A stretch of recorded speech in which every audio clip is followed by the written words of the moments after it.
Bonsoir Madame la Première ministre. Bonsoir.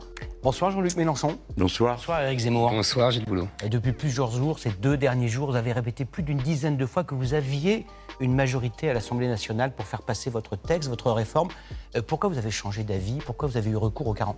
Vous savez, avec le président de la République, nous voulions aller au vote. Ça se passe de la manière suivante. D'abord, il n'y a pas besoin de voter de loi. Mais vous savez, moi, je suis les- vraiment convaincu qu'on doit réformer notre système de retraite. Une loi que j'estime liberticide et que je proposerai d'ailleurs d'abolir. Je le dis, ça n'est pas sérieux.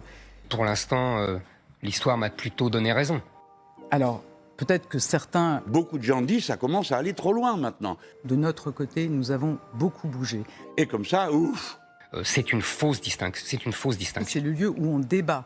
Donc si on ne veut pas s'écouter, Je ne suis pas d'accord avec ces formes d'action. des hurlements, des chants du côté des députés de la NUPES, C'est le syndicat des avocats de France, c'est le syndicat de la magistrature, c'est la défendeur des droits. Les querelles de juristes Quand doivent même. s'intéresser aux juristes. Moi, je ne m'occupe pas de cela. S'il y a une grève généralisée dans ce pays, je ne m'en plaindrai pas. Et j'appelle tous les musulmans à s'assimiler. la seule méthode pour trouver les meilleures solutions pour notre pays, c'est de chercher des compromis.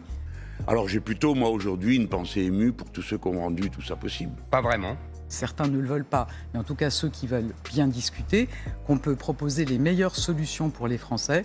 Je le redis, je le propose au président. Emmanuel Macron déteste et rejette